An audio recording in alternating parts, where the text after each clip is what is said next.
Greetings, friends. Shabbat Shalom.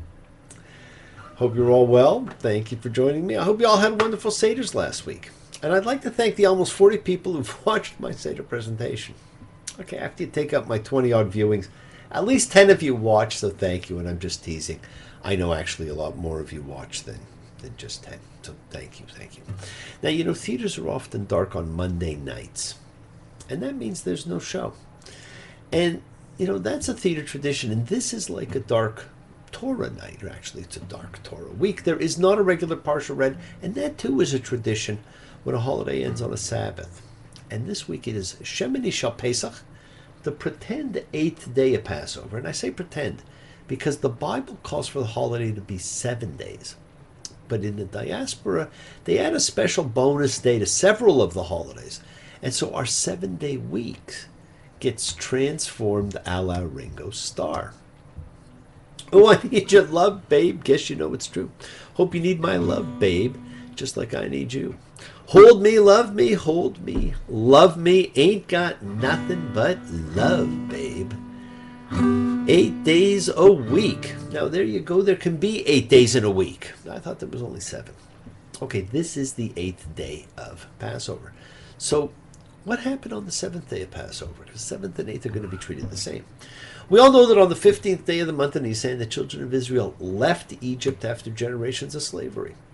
We all know that after the plagues, Pharaoh relented and allowed Israel to leave Egypt for a 3-day spiritual retreat in the desert.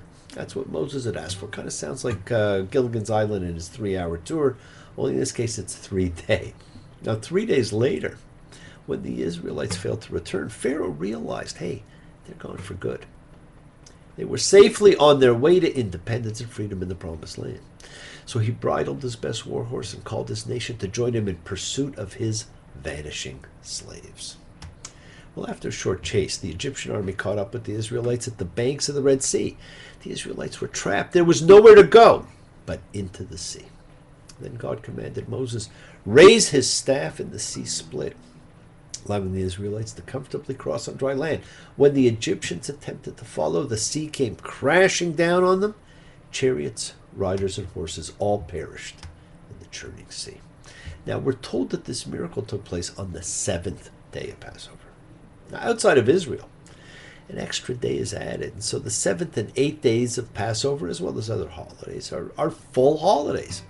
Like other holidays, we do no work, other than certain acts connected to food preparation. We recite special holiday prayers, but there are also special practices for the last days of Passover, none of which I'm going to bother listing. But as I mentioned, this is one of the 4 public gatherings for Yizkor. The memorial service.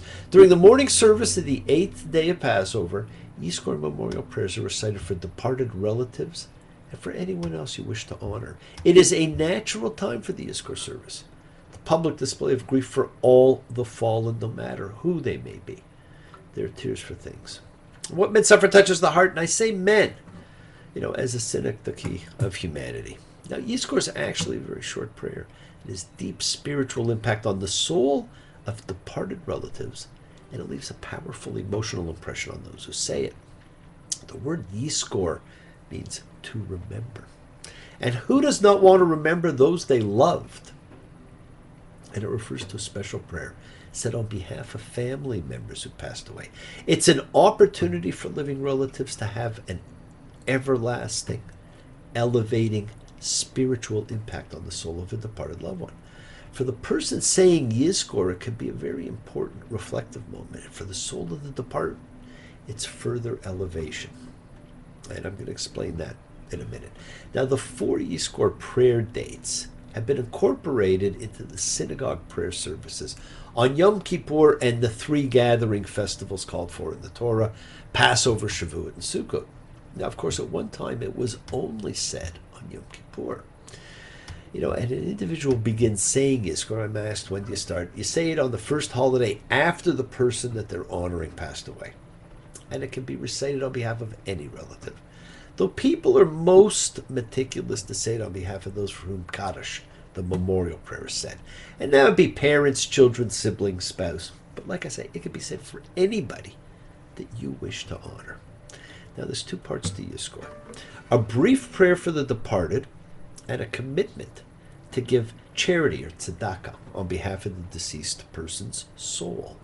And in addition to a monetary donation, one can also commit to donate time to a charitable cause. Now, often people who do not regularly attend synagogue do so in order to participate in the Yizkor service. That's really not something that's hypocritical. In fact, the effort to say Yizkor is a beautiful statement of respect for a departed soul. For people who are not familiar with the prayer service and who may not read Hebrew, there's always people in synagogue who are ready to help one learn how to say Yizkor.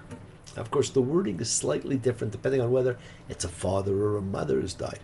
But regardless of whether you can read Hebrew, whatever your language happens to be, say the prayer in whatever language you are most comfortable with, regardless of what it is. Now, as I said, Yizkor means remember.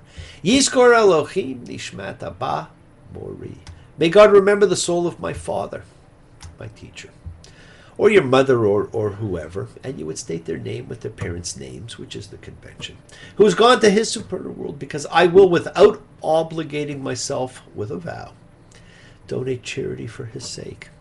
In this merit, may his soul be bound up in the bond of life with the souls of Abraham, Isaac, and Jacob, Sarah, Rebekah, Rachel, and Leah, with the other righteous men and women who were in the Garden of Eden. And let us say, Amen. Now, friends, the soul gains merit if the memory of its good deeds spurs others to improve their ways. Wow, you thought you were free. Now, it then continues.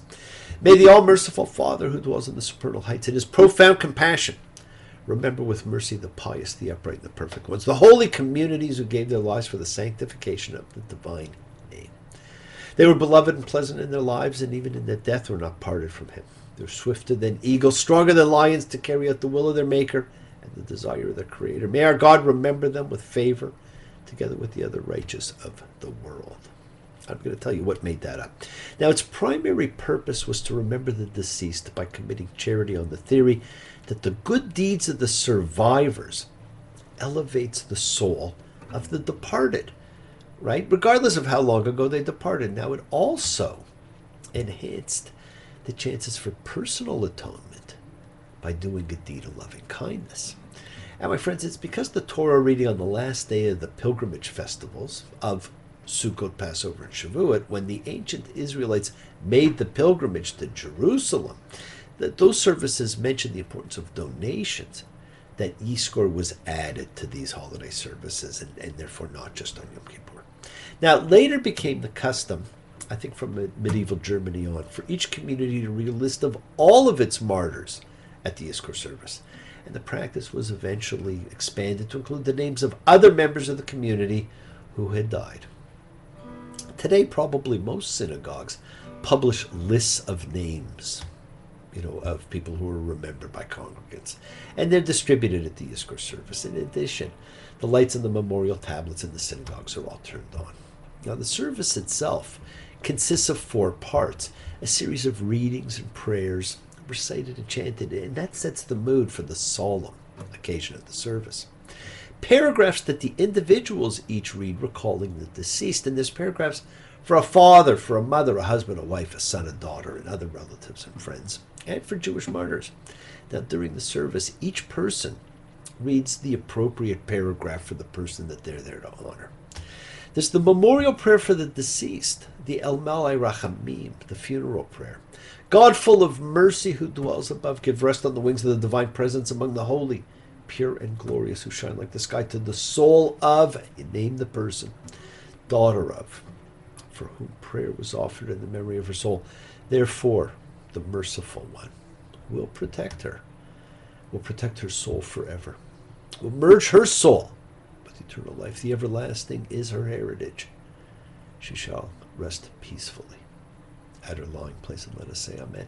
Now, there's also a special prayer, the Av HaRachamim, Father of Mercies, and that was probably composed as a eulogy for communities destroyed in the Crusades. And it's usually recited by the congregation as a memorial for all Jewish martyrs. Father of mercy, who dwells on high, in his great mercy will remember with compassion the pious, upright, blameless, the holy communities who laid down their lives for the sanctification of his name. They were loved and pleasant in their lives, and death they were not parted. The swifter than eagles, stronger than lions, to carry out the will of their Maker and the desire of their steadfast God. May our Lord remember them for good together with the other righteous of the world, and may he redress the spilled blood of his servants, as it is written in the Torah of Moses, the man of God.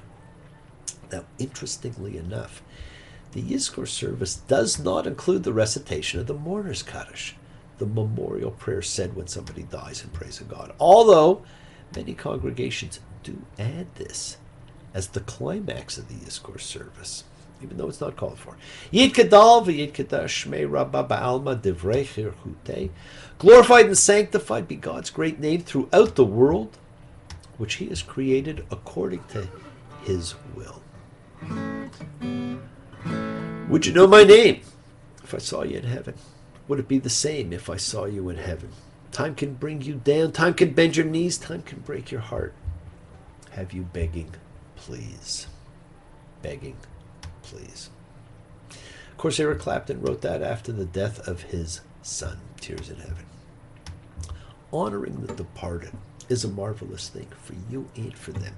People are not remembered for what they gave, but for what they did and for what is said of them. Friends, as long as we live, they too will live, for they are now a part of us as we remember them. The world is sacred, so is everything in it. Express your gratitude, light a candle, make a wish, celebrate your life and the lives of those you love. Share your feelings with them. Live free, be free, honor your freedom, be well, be happy, and be blessed. Share and honor the light and all who live in the light, and continue to shine. Continue to send everybody you know goodwill and love. Pray for peace and freedom for everyone. An end to terror and hatred. Remember, friends, we are a community. We learn together. We celebrate each other. We love each other. We share this ride together, men and women equally. Let us send out love, not fear. Send out peace, harmony, good healing to all who need it. We've just celebrated the festival of freedom. Let's stay free.